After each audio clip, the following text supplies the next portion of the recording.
नमस्कार, स्वागत है आपका संभाग पोस्ट न्यूज में। आइए करते हैं खबरों की शुरुआत।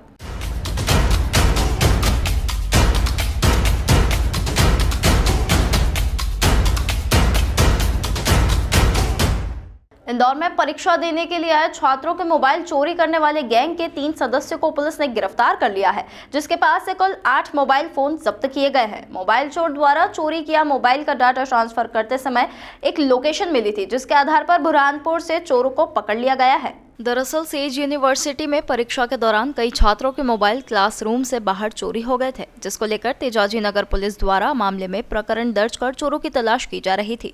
वहीं खुलासा हुआ कि 3 चोरों द्वारा इस चोरी की घटना को अंजाम दिया गया था। बदमाशों की एक चूक के बाद वह पुलिस के हत्थे चढ़ गए। चोरों ने एक मोबाइल का डाटा ट्रांसफर करने के लिए मोबाइल को चालू किया था, जिसका एक मैसेज साइबर सेल को मिल गया और उसके बाद मोबाइल की लोकेशन ढूंढते हुए पुलिस की टीम बुरहानपुर पहुंची, जहां से पुलिस ने चेतन पाटिल, प्रशांत वानखेड़े, भूषण नामक 3 चोरों को पकड़ा है, जो कि मूल रूप से बुरहानपुर के ही रहने वाले हैं और शहर में मोबाइल चोरी करने के बाद वहां से चले जाते हैं। फिलहाल पुलिस पकड़े गए तीनों आरोपियों से अन्य मोबाइल चोरी के मामले में पूछताछ कर रही है। तो वहीं बदमाशों के पास से 8 मोबाइल फोन जब्त किए गए हैं, वहीं जिनकी कीमत 1 लाख रुपए के करीब बताई जा रही है।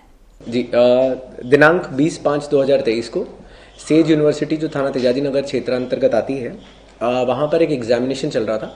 एग्जामिनेशन में जैसा रूल होता है कि जितने भी अभ्यर्थी रहते हैं उन सभी के मोबाइल से इलेक्ट्रॉनिक डिवाइसेस को बाहर रखा जाता है।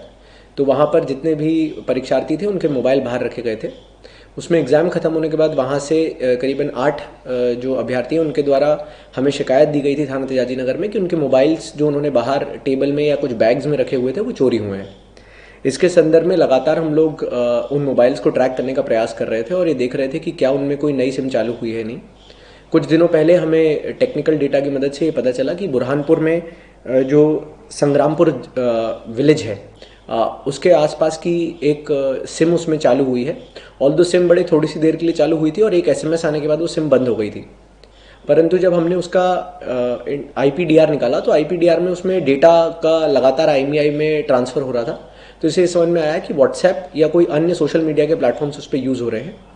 इन सभी जानकारी के साथ जब हमने रेड करी तो करीबन 8 फ़ोन हमें बरामद हुए हैं, जिसमें 3 आरोपी चेतन पाटिल, भूषण वानखेड़े और प्रशांत वानखेड़े, जो सभी संग्रामपुर जो पुलिस थाना है शाहपुर वहाँ के निवासी हैं। तीनों में से एक जो चेतन पाटिल हैं वो MBA की तैयारी भी कर रहे थे और अभी MBA की पढ़ाई के एडमिशन के लिए ही उस दिन सेज यूनिवर्सिटी में आए हुए थे। जो भूषण वानखेड़े और प्रशांत वानखेड़े हैं ये भी उन्हीं के साथ के रहने वाले हैं, उनके दोस्त हैं, परंतु वहीं बुरहानपुर में खेती किसानी करते हैं।